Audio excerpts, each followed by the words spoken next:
Capítulo 3. Analizar el cerebro, la revolución de la neurociencia. Si pudiéramos mirar a través del cráneo del cerebro de una persona consciente y si las zonas de excitabilidad óptima estuvieran iluminadas, deberíamos ver sobre la superficie cerebral un punto luminoso, con unos fantásticos y ondulantes bordes, con un tamaño y una forma en constante fluctuación, rodeado por oscuridad, más o menos profunda, cubriendo el resto del hemisferio. Iván Pavlov. Se observa mucho mirando. Yogi Berra. A principios de los 90, las nuevas técnicas de imagen cerebral nos dieron la posibilidad nunca antes imaginada de comprender de forma sofisticada cómo el cerebro procesa la información. Máquinas gigantescas que valen varios millones de dólares, basadas en la física avanzada y en la informática, convirtieron rápidamente la neurociencia en uno de los ámbitos de investigación más populares. La tomografía por emisión de positrones, PET, y más adelante la resonancia magnética funcional, RMF, permitieron a los científicos visualizar cómo se activan diferentes partes del cerebro cuando la gente realiza ciertas tareas o cuando recuerda acontecimientos del pasado. Por primera vez podíamos ver el cerebro procesando recuerdos, sensaciones y emociones y empezamos a cartografiar los circuitos de la mente y de la conciencia. La tecnología anterior de medición de las sustancias químicas cerebrales como la serotonina o la norepinefrina permitió a los científicos observar qué alimentaba la actividad neural, que es como intentar comprender el motor de un coche estudiando la gasolina. Las imágenes neuronales permitieron ver dentro del motor. Por eso, también transformaron nuestros conocimientos sobre el trauma. La Facultad de Medicina de Harvard estaba y está a la vanguardia de la revolución de la neurociencia, y en 1994, un joven psiquiatra, Scott Rath, fue nombrado primer director del laboratorio de neuroimagen del Massachusetts General Hospital. Después de considerar las cuestiones más relevantes a las que podía responder esta nueva tecnología y de leer algunos artículos que yo había escrito, Scott me preguntó si pensaba que podríamos estudiar el cerebro de las personas que tienen flashbacks.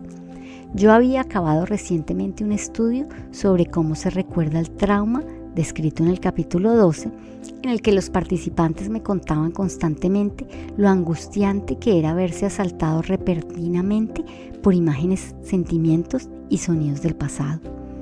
Cuando varios dijeron que desearían saber qué mal trago les estaba jugando su cerebro durante esos flashbacks, les pregunté a 8 de ellos si estarían dispuestos a volver a la clínica y permanecer inmóviles en un escáner. Una experiencia completamente nueva que les describía en detalle, mientras recreábamos una escena de los acontecimientos dolorosos que los asaltaban.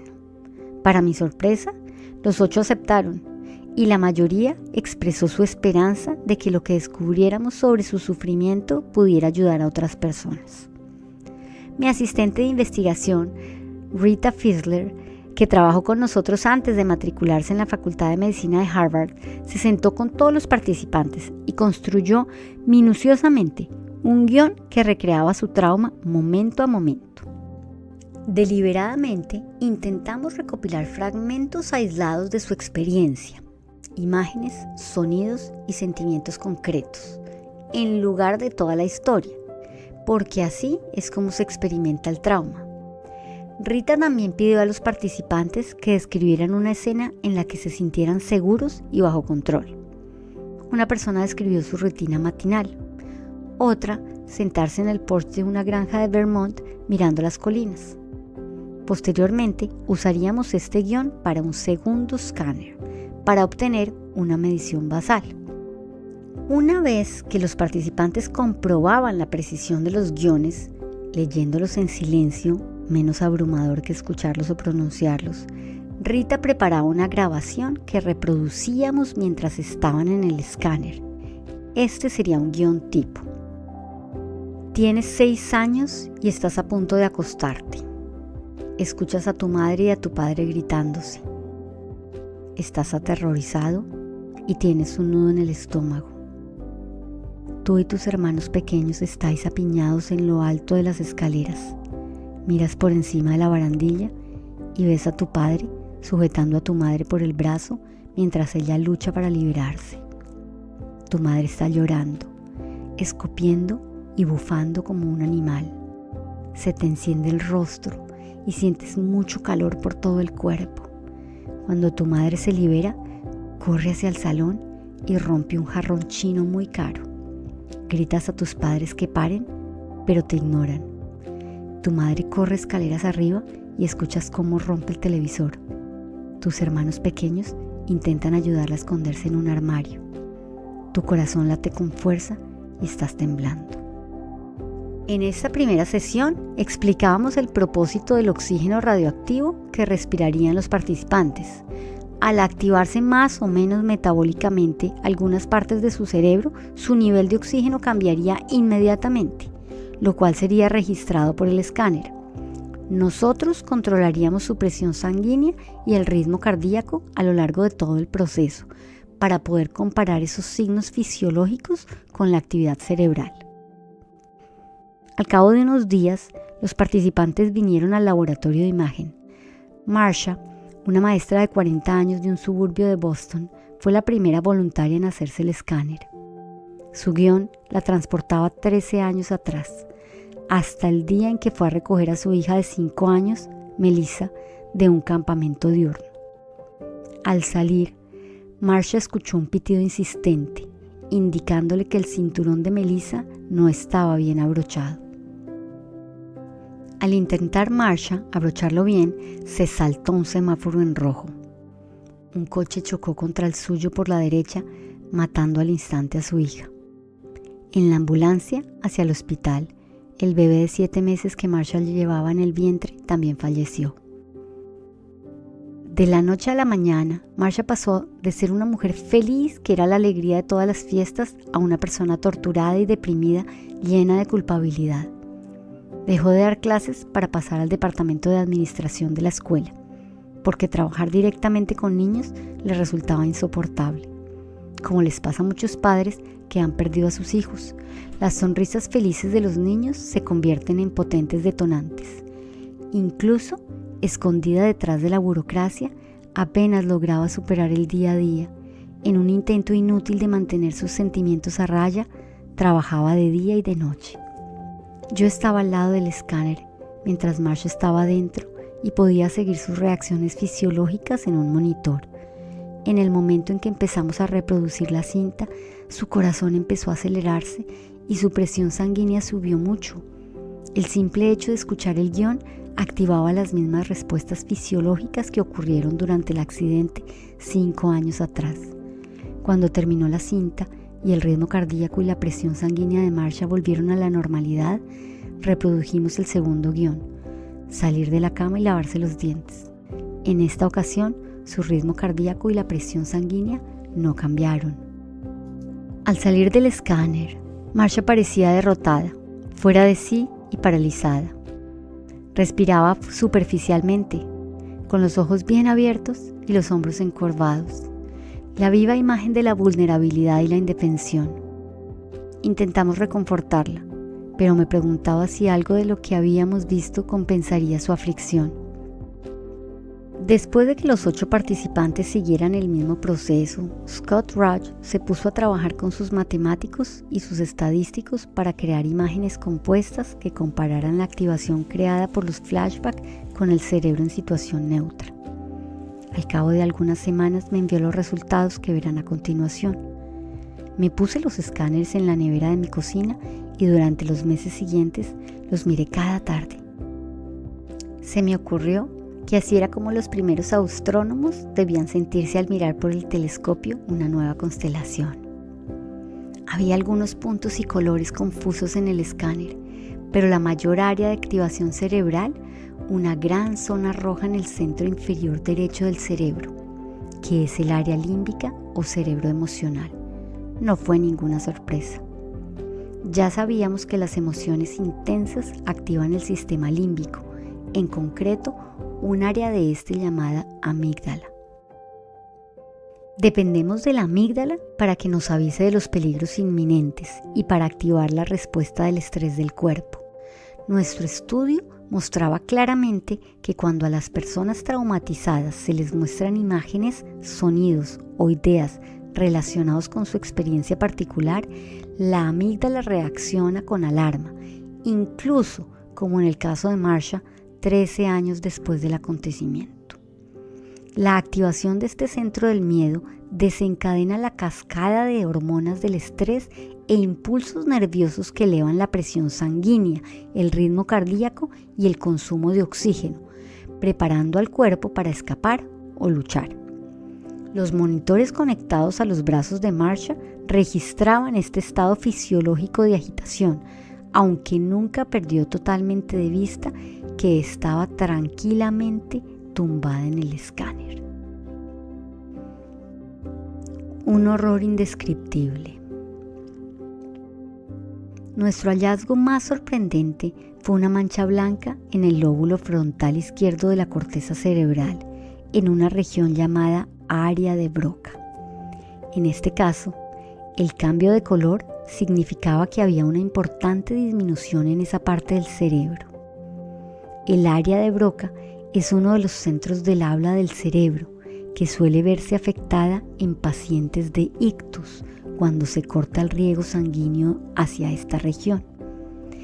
Sin un área de Broca que funcione bien, no podemos expresar en palabras nuestras ideas ni nuestros sentimientos.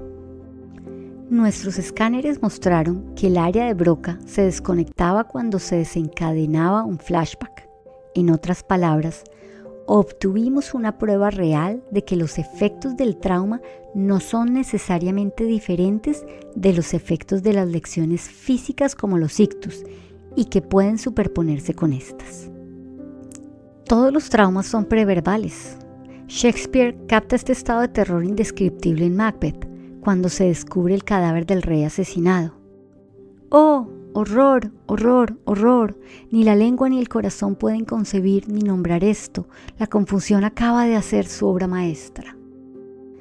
Bajo condiciones extremas, la gente puede gritar obscenidades, llamar a su madre, gritar de terror o simplemente callarse.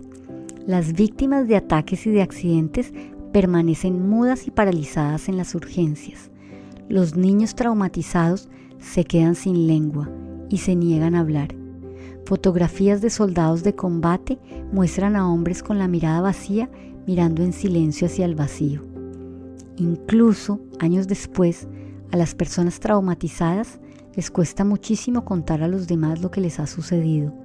Su cuerpo revive el terror, la rabia, la impotencia, así como el impulso de luchar o de huir, pero estos sentimientos son prácticamente imposibles de articular.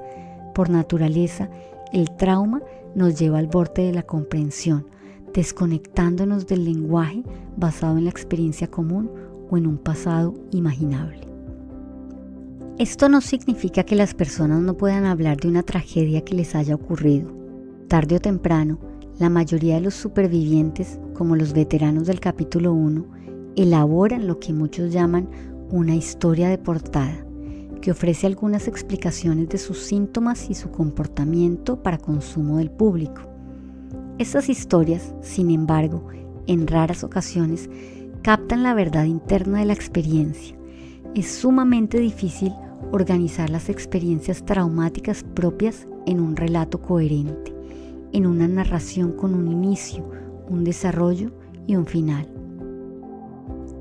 Incluso un experimentado reportero, como el famoso corresponsal de la CBS, Ed Murrow, tuvo dificultades en transmitir las atrocidades que vio cuando el campo de concentración de Buchenwald fue liberado de los nazis en 1945.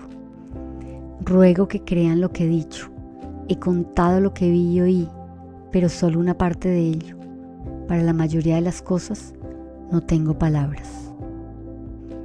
Cuando las palabras fallan, las imágenes aterradoras captan la experiencia y vuelven como pesadillas y flashbacks. A diferencia de la desactivación del área de Broca, en nuestros participantes se iluminó otra región, el área 19 de Brodmann.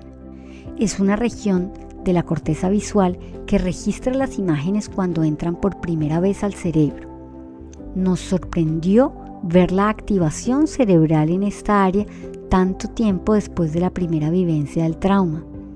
En situaciones normales, las imágenes en bruto registradas en el área 19 se difunden rápidamente a otras regiones cerebrales que interpretan el significado de lo que se ha visto. De nuevo, estábamos viendo una región cerebral activada como si el trauma estuviera ocurriendo realmente. Como veremos en el capítulo 12, en el que hablaremos de la memoria, otros fragmentos no procesados del trauma, como los sonidos, los olores y otras sensaciones físicas, también se registran separadamente de la historia en sí. Sensaciones similares suelen desencadenar un flashback que los lleva de nuevo a la conciencia, aparentemente inalterados por el paso del tiempo. Pasar a un lado del cerebro. Los escáneres también revelaron que, durante los flashbacks, solo se iluminaba el lado derecho del cerebro de nuestros sujetos. Actualmente existe mucha literatura científica y popular sobre las diferencias entre el cerebro derecho y el izquierdo. A principios de los años 90, escuché que algunas personas habían empezado a dividir el mundo entre la gente del hemisferio cerebral izquierdo, gente racional y lógica, y la gente del hemisferio cerebral derecho, gente intuitiva y artística. Pero no presté mucha atención a esa idea. Sin embargo, nuestros escáneres mostraban claramente que las imágenes de los traumas del pasado activan el hemisferio derecho del cerebro y desactivan el izquierdo. Actualmente sabemos que los dos hemisferios del cerebro hablan lenguajes diferentes. El derecho es intuitivo, emocional, visual, espacial y táctil. Y el izquierdo es lingüístico, secuencial y analítico. Mientras que el hemisferio izquierdo del cerebro se ocupa de la conversación, el derecho es el que se ocupa de la música de la experiencia. Se comunica mediante expresiones faciales y lenguaje corporal y componiendo los sonidos del amor y de la pena, cantando, jurando, gritando, bailando o imitando. El cerebro derecho es el que se desarrolla primero en el útero y transmite la comunicación no verbal entre las madres y sus hijos. Sabemos que el hemisferio izquierdo se conecta cuando los niños empiezan a comprender el lenguaje y aprenden a hablar. Esto les permite nombrar las cosas, compararlas, comprender sus interrelaciones y empezar a comunicar sus experiencias únicas y subjetivas a los demás. Los hemisferios izquierdo y derecho del cerebro también procesan las huellas del pasado de maneras drásticamente distintas. El cerebro izquierdo recuerda los hechos, las estadísticas y el vocabulario de los acontecimientos. Recurrimos a él para explicar nuestras experiencias y ponerlas en orden. El cerebro derecho almacena los recuerdos sonoros, táctiles, olfativos y las emociones que evocan. Reacciona automáticamente a las voces, las características faciales y a los gestos y los lugares vividos en el pasado. Lo que recuerda parece una verdad intuitiva. Es el modo en que funcionan las cosas. Incluso cuando describimos las virtudes de una persona amada a una amiga, nuestros sentimientos pueden mezclarse profundamente. Si, por ejemplo, su cara nos recuerda a la tía que quisimos cuando teníamos 4 años. En circunstancias normales, ambos lados del cerebro funcionan conjuntamente de manera más o menos fluida, incluso en las personas en las que un lado predomina más que el otro. Sin embargo, tener un lado o el otro desconectado, aunque sea temporalmente, o tener un lado completamente desconectado, como pasaba en los inicios de la cirugía cerebral, resulta limitante. La desactivación del hemisferio izquierdo tiene un impacto directo sobre la capacidad de organizar la experiencia en secuencias lógicas y de traducir nuestros sentimientos y pensamientos cambiantes en palabras. El área de Broca que se apaga durante los flashbacks está en el lado izquierdo. Sin secuenciar, no podemos identificar la causa y el efecto, comprender los efectos a largo plazo de nuestras acciones ni hacer planes de futuro coherentes. Las personas que están muy afligidas dicen que están perdiendo la cabeza. En términos técnicos, están experimentando la pérdida del funcionamiento ejecutivo. Cuando a las personas traumatizadas algo les recuerda el pasado, su cerebro derecho reacciona como si el acontecimiento traumático estuviera sucediendo en el presente. Pero como su cerebro izquierdo no está funcionando muy bien, puede que no sean conscientes de estar reexperimentando y representando el pasado. Simplemente están furiosas, aterradas, rabiosas, avergonzadas o paralizadas. Cuando esta tormenta emocional ya ha pasado, puede que busquen algo o alguien a quien culpar.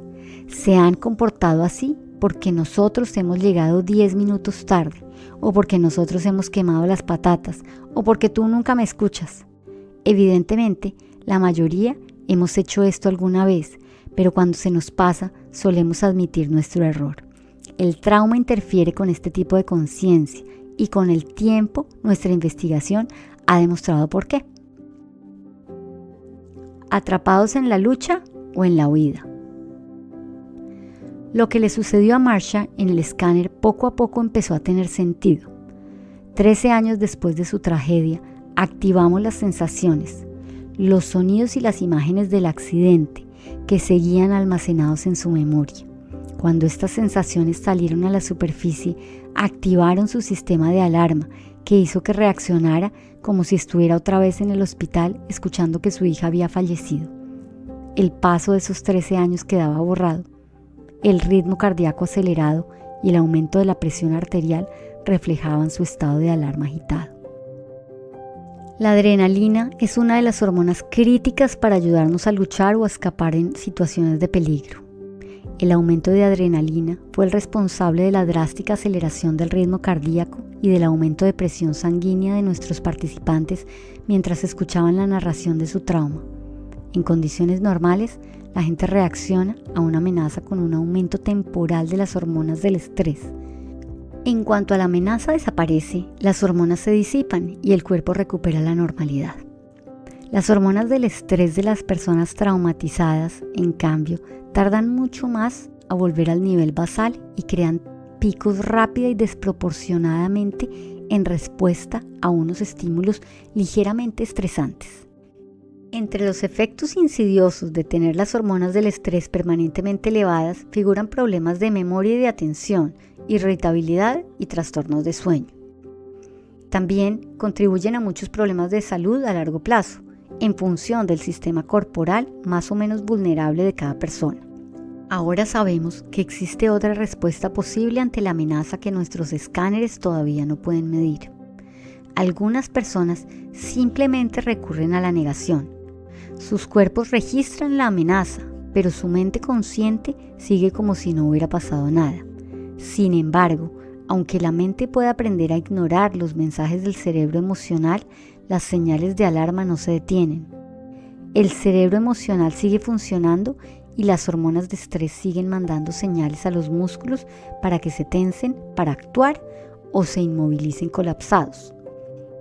Los efectos físicos sobre los órganos siguen sin cesar hasta que reclaman atención expresándose como enfermedad. Las medicaciones, las drogas y el alcohol también pueden apagar o anular temporalmente las sensaciones y los sentimientos insoportables, pero el cuerpo sigue llevando la cuenta. Podemos interpretar lo que le sucedió a Marsha en el escáner desde diferentes perspectivas, cada una de las cuales tiene implicaciones para el tratamiento. Podemos centrarnos en las alteraciones neuroquímicas y fisiológicas tan evidentes y decir que sufre un desequilibrio bioquímico que se reactiva en cuanto recuerda la muerte de su hija. Entonces, podemos buscar un fármaco o una combinación de fármacos que anulen la reacción o, en el mejor de los casos, restauren el equilibrio químico. Basándose en los resultados de nuestros escáneres, algunos de mis compañeros del MGH empezaron a investigar fármacos para que la gente respondiera menos a los efectos de una adrenalina elevada. También podemos afirmar que Marsha está hipersensibilizada a sus recuerdos del pasado y que el mejor tratamiento sería alguna forma de desensibilización.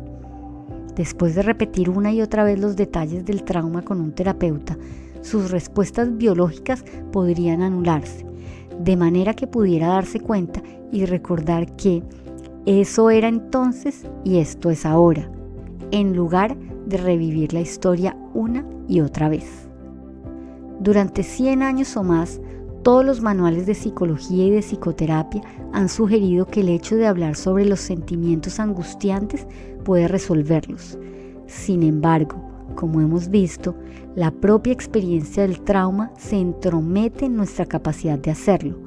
Por mucho conocimiento y comprensión que desarrollemos, el cerebro racional es básicamente incapaz de sacar al cerebro emocional de su realidad hablando. Siempre me impresiona ver lo difícil que es para las personas que han sufrido algo indescriptible transmitir la esencia de su experiencia. Para ellas es mucho más fácil contar lo que les han hecho, contar una historia de victimización y venganza, que darse cuenta, sentir y poner palabras la realidad de su experiencia interna. Nuestros estándares revelaron que su terror persistía y que podía verse desencadenado por múltiples aspectos de su experiencia diaria. No habían integrado su experiencia en el flujo continuo de su vida, seguían estando allí y no sabían cómo estar aquí, totalmente vivos en el presente. Al cabo de 3 años de haber participado en nuestro estudio, Marsha vino a verme como paciente. La traté con éxito con el EMDR, descrita en el capítulo 15.